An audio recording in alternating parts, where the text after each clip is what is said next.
Hay momentos en la historia que no se olvidan. Un solo gesto, un instante de silencio puede revelar todo lo que una sociedad calla. Fue en medio de una multitud, entre aplausos y cámaras, cuando un hombre se acercó demasiado a la presidenta de México, Claudia Sheinbaum.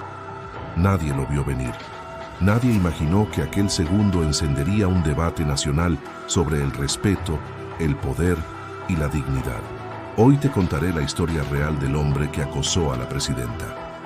Un caso que puso al descubierto no solo la vulnerabilidad de una mujer en el poder, sino también el despertar de millones que dijeron, ya basta. Pero antes de continuar, suscríbete al canal, activa la campanita y deja tu like. Aquí contamos historias reales que duelen, pero también sanan. Historias donde la tragedia se convierte en enseñanza y la herida en resiliencia. Prepárate porque lo que vas a escuchar no es solo una noticia, es un espejo de lo que somos como sociedad. Comencemos. Las calles del centro histórico de Ciudad de México estaban llenas de movimiento aquel mediodía. Entre vendedores, turistas y simpatizantes, una figura destacaba en medio de la multitud. La presidenta de México, Claudia Sheinbaum, caminaba con paso tranquilo desde el Palacio Nacional hacia la Secretaría de Educación Pública. Era un trayecto corto, cotidiano, simbólico. Nadie imaginaba que en cuestión de segundos, ese recorrido se transformaría en el epicentro de un escándalo que revelaría la vulnerabilidad que aún enfrentan las mujeres, incluso aquellas con el mayor poder político del país. Las cámaras la seguían, los celulares grababan. Ella sonreía, saludaba, estrechaba manos. Su gesto era humano, cercano, como si en ese contacto con el pueblo buscara recordar la razón por la cual había llegado allí. Pero de pronto, entre la multitud, un hombre de camisa clara y mirada perdida comenzó a avanzar. No parecía diferente de los demás. Sostenía una botella medio vacía y se acercaba con paso tambaleante. Nadie lo detuvo. Nadie imaginó lo que estaba a punto de ocurrir. En segundos, el hombre se colocó detrás de la presidenta. Le puso el brazo sobre el hombro como quien busca una foto o un saludo, pero el gesto cambió. Su otra mano se deslizó hacia la cadera y el pecho de la mandataria. Intentó besarla en el cuello. El aire se cortó. El silencio duró un instante que pareció eterno. Las cámaras captaron todo. Los escoltas reaccionaron tarde. La multitud se dividió entre el asombro, la rabia y la confusión. La presidenta dio un paso atrás, lo miró y se alejó con serenidad contenida. No hubo gritos, no hubo empujones, pero sí una tensión que atravesó el país entero. Las imágenes se hicieron virales en cuestión de minutos. Las redes sociales estallaron. Algunos no creían que fuera real. Otros lo justificaban con frases como, solo fue un saludo, no fue para tanto. Pero para millones de mujeres, aquel gesto fue un recordatorio doloroso. Si eso podía ocurrirle a la presidenta, ¿qué quedaba para las demás? Horas más tarde, Claudia Sheinbaum rompió el silencio. Desde su oficina, frente a las cámaras, dijo con voz firme: Vivo este episodio de acoso. No lo denuncio como presidenta, sino como mujer, porque lo que me pasó a mí, le pasa a miles cada día, y no debemos callar. Esa frase resonó más allá de la politijusticia. Había decidido presentar cargos contra su agresor, no por el escándalo, sino por las miles de voces que no pueden hacerlo. Los noticieros del mundo abrieron con la noticia: la presidenta de México, víctima de acoso en público. En cuestión de horas, el país entero se dividió entre la indignación y la incredulidad. Los colectivos feministas salieron a las calles. Las autoridades se vieron obligadas a revisar los protocolos de seguridad. Y la pregunta comenzó a repetirse en todos los rincones: ¿cómo pudo ocurrir algo así frente a decenas de agentes y cámaras? Mientras tanto, el agresor, identificado más tarde como Uriel Rivera Martínez, fue arrestado esa misma noche. Había pasado el resto del día en las calles del centro histórico, bebiendo y vagando sin rumbo. Su rostro se volvió el símbolo del abuso cotidiano, del machismo arraigado, de esa línea invisible entre el poder y la impunidad. Las declaraciones oficiales confirmaron que Rivera Martínez actuó bajo los efectos del alcohol y que ya había molestado a otras mujeres en la misma zona ese día. Sin embargo, el hecho de que haya llegado hasta la presidenta evidenció un fallo de seguridad y, sobre todo, una falla cultural. El acoso sigue siendo minimizado, incluso cuando la víctima es la máxima autoridad del país. Esa noche, México se miró al espejo. Lo que vio no fue solo un fallo de protocolo, sino una herida abierta. La imagen de Sheinbaum siendo tocada sin consentimiento se volvió símbolo de algo más profundo. Una nación donde la violencia contra las mujeres es tan común que ni el poder protege. Y sin embargo, entre el escándalo y la indignación, surgió algo más: la resiliencia. La presidenta, lejos de ocultarse, decidió visibilizar el hecho. No se trataba de una anécdota personal, sino de un llamado nacional. En cada entrevista, en cada declaración, repetía una idea: esto no se trata de mí, se trata de todas. Ese mensaje cambió la dirección del debate. La historia dejó de ser solo un caso de acoso y se transformó en una conversación sobre respeto, educación y cultura. Lo que comenzó como un acto vergonzoso se convirtió en un detonante de conciencia. En los días siguientes, mujeres de todo México comenzaron a compartir sus experiencias de acoso. Historias que antes se callaban ahora salían a la luz. En la voz de la presidenta encontraron un eco, una fuerza, un permiso para decir: yo también fui tocada sin mi consentimiento y eso no está bien. El caso ya no era solo político, era humano, era espiritual, era el reflejo de una sociedad que debía cambiar, no por miedo a la ley, sino por amor a la dignidad. La noticia había recorrido todo México. En los titulares, el rostro de la presidenta y junto a ella, una silueta borrosa. El hombre que se atrevió a cruzar una de las líneas más delicadas del respeto público. Los medios lo llamaban simplemente el agresor.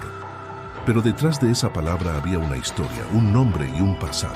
Su nombre era Uriel Rivera Martínez, un hombre de 33 años, originario de un barrio popular de la Ciudad de México. No pertenecía a ningún grupo político, ni tenía vínculos con organizaciones conocidas. Era, en apariencia, un ciudadano más. Pero en su entorno muchos lo describían como alguien inestable, con problemas de alcohol y con arranques violentos. Aquel día, según testigos, Uriel llevaba varias horas bebiendo en las calles del centro histórico. Algunos lo habían visto molestar a mujeres que pasaban cerca. Su mirada errática y su comportamiento inquieto no pasaron desapercibidos, pero en una ciudad tan grande, nadie imaginó que ese hombre terminaría frente a la presidenta del país. Cuando fue detenido, horas después del incidente, apenas podía hablar con claridad. En los videos grabados por ciudadanos, se le ve confuso, con el rostro desencajado y la camisa arrugada. No parecía comprender la magnitud de lo que había hecho. Para él, según declararía luego, solo había querido saludarla. Pero los hechos mostraban otra cosa. La Fiscalía de Investigación de Delitos Sexuales confirmó que existían al menos 2 reportes previos de mujeres que habían sido tocadas de forma inapropiada por el mismo individuo en esa zona, el mismo día. Una de ellas, una vendedora ambulante, relató entre lágrimas: se me acercó y me dijo cosas feas, me tocó sin permiso, pero no quise decir nada porque la policía nunca hace caso. Esa frase reflejaba el verdadero fondo de la historia. Uriel Rivera Martínez no era solo un hombre ebrio que cometió un error, era el reflejo de una conducta repetida, de una cultura donde el acoso se disfraza de broma, de saludo, de impulso. Durante el interrogatorio, los agentes descubrieron que no tenía empleo estable, que vivía solo en una habitación alquilada y que pasaba gran parte de sus días en la calle. Los vecinos lo describían como tranquilo cuando estaba sobrio, pero peligroso cuando bebía. Un hombre quebrado, atrapado en el abandono y la indiferencia social. Y aquí aparece la paradoja que muchos quisieron ignorar. La tragedia de un hombre que, sin control, terminó convirtiéndose en símbolo del machismo más crudo. No por malicia política, sino por el descuido de una sociedad que no educa en respeto ni en límites. La investigación también reveló que el agresor había sido arrestado en 2 ocasiones anteriores por alteración del orden público, pero nunca enfrentó cargos graves. La falta de seguimiento judicial y de atención a su conducta permitió que siguiera libre. Ese vacío institucional, más que un descuido, era una herida estructural. Las autoridades solo actúan cuando la víctima tiene poder o visibilidad. Cuando el caso estalló mediáticamente, las redes sociales se llenaron de teorías. Algunos afirmaban que todo era un montaje político, otros pedían cadena perpetua. Pero más allá de las opiniones, lo cierto era que aquel hombre se convirtió en el rostro de un problema que México arrastra desde hace décadas: la normalización del acoso y la impunidad masculina. Durante su audiencia inicial, Uriel Rivera se mostró confundido. No intentó justificarse, pero tampoco pidió perdón. Sus palabras fueron simples: "No pensé que era para tanto". Una frase que dolió más que cualquier gesto, porque mostraba el tamaño del vacío moral que muchos aún llevan dentro. El país entero observaba con atención. Por primera vez, el acoso callejero no era un tema relegado a las redes o a marchas feministas. Estaba en el centro del poder político. La agresión no solo tocó a la presidenta, sino la conciencia de millones. Las autoridades confirmaron que podría enfrentar entre 1 y 6 años de prisión, según el tipo penal de contacto físico no consentido. Sin embargo, lo más importante no era la sentencia, sino el mensaje. La ley debía aplicarse por igual, sin importar a quién se toque ni quién sea el agresor. A medida que el caso avanzaba, los noticieros comenzaron a explorar la raíz del problema. Sociólogos, psicólogos y activistas coincidían en una idea: el acoso no nace de la pobreza ni del alcohol, sino de la educación y del modelo cultural. A los hombres se les enseña que pueden tocar, invadir y opinar sobre el cuerpo de una mujer, y eso debe cambiar desde la infancia, declaraba una especialista.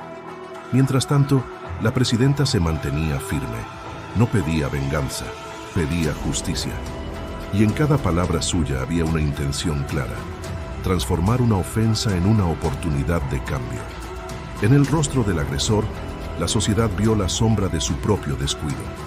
Un hombre sin rumbo, sin valores, sin guía. No era un monstruo aislado, era el producto de una estructura que tolera, ríe y calla ante el acoso. Por eso, este caso no debía quedarse en un titular. Debía ser un punto de inflexión.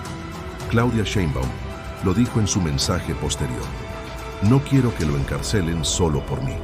Quiero que esto sirva para que nunca más una mujer tenga que pasar por algo así". Esa frase lo cambió todo. Lo que había comenzado como una tragedia pública se convertía ahora en una historia de resiliencia social. En la voz de la presidenta, México escuchó el eco de miles de mujeres pidiendo respeto.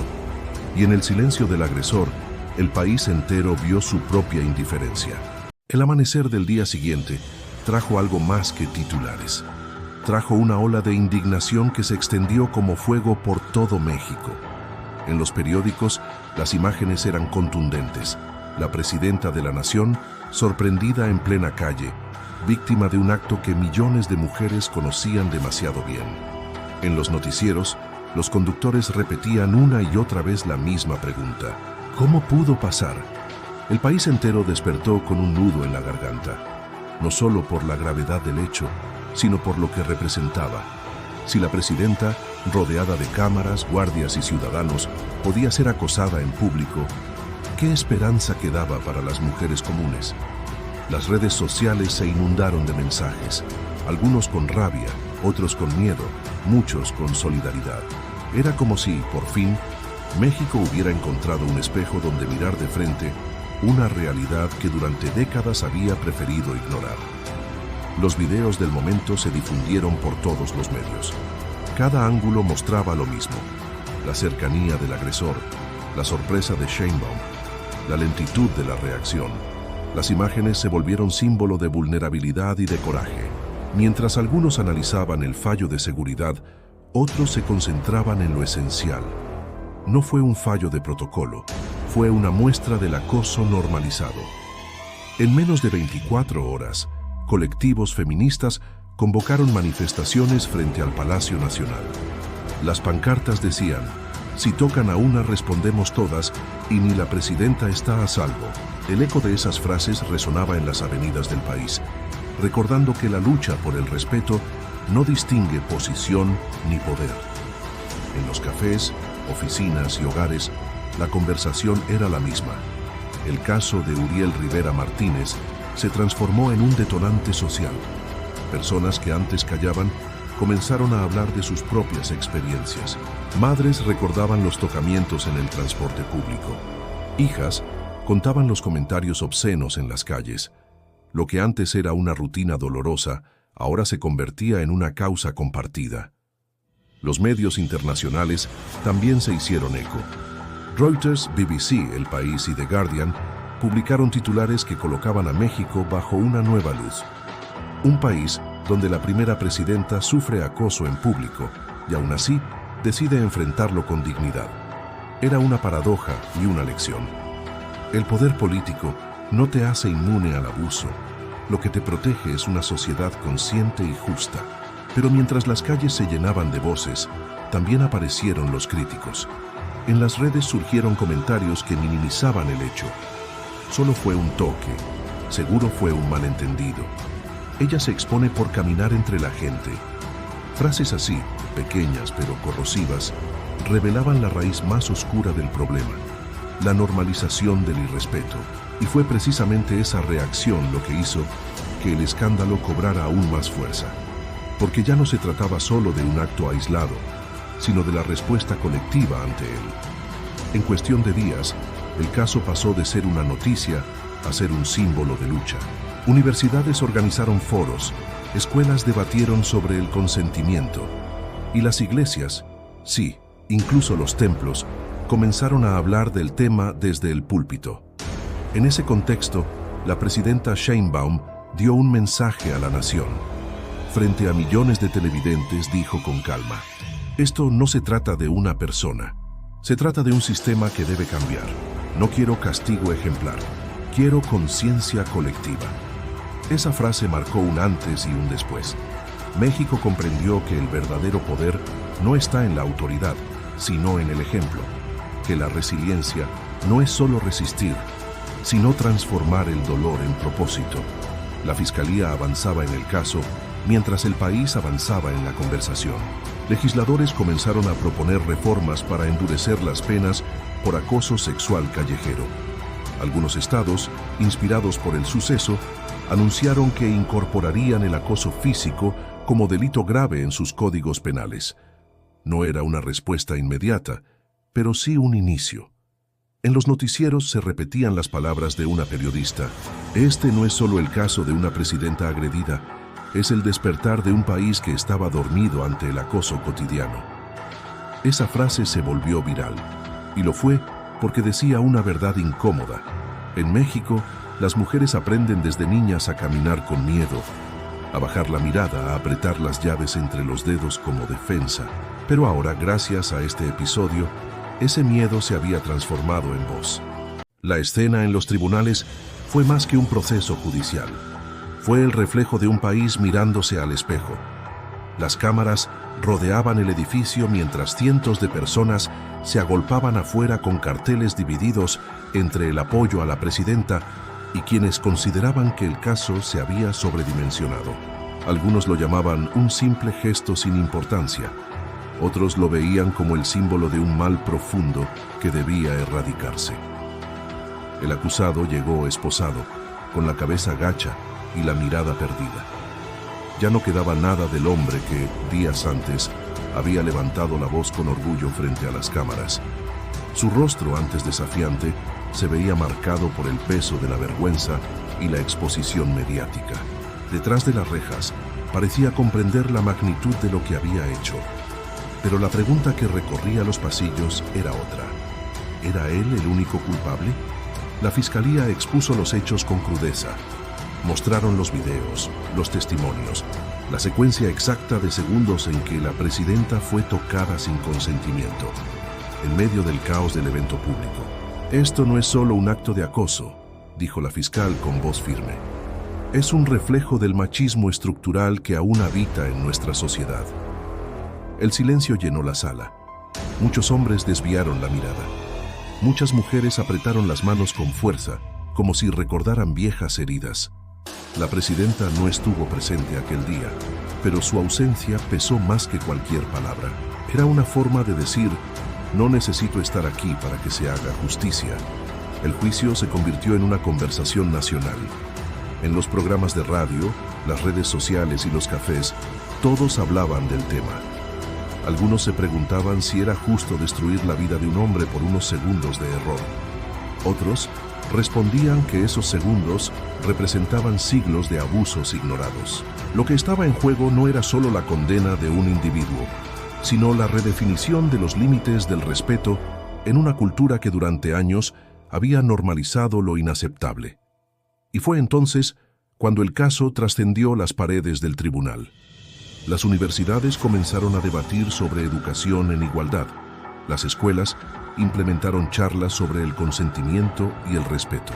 Incluso líderes religiosos tomaron el tema en sus sermones dominicales, recordando que el verdadero amor al prójimo comienza cuando honramos la dignidad del otro. Por primera vez, la sociedad comprendía que el problema no estaba solo en un hombre, sino en el silencio que lo había permitido durante tanto tiempo. El caso terminó en los tribunales, pero el verdadero juicio ocurrió en el corazón de cada persona que lo vio, porque lo que se quebró aquel día no fue solo el respeto hacia una figura pública, fue la confianza de una sociedad entera. Claudia Sheinbaum lo dijo con firmeza: si se lo hacen a la presidenta, ¿qué va a pasar con todas las mujeres en el país? Y tenía razón. Este no fue solo un acto contra ella, sino contra cada mujer que ha sido vulnerada, ignorada o silenciada. Pero de la herida surgió algo más grande, un movimiento, un llamado a educar, a respetar, a mirar al otro con dignidad, porque el respeto no depende del poder, sino del corazón. Y aunque el daño no puede borrarse, la conciencia puede transformarlo.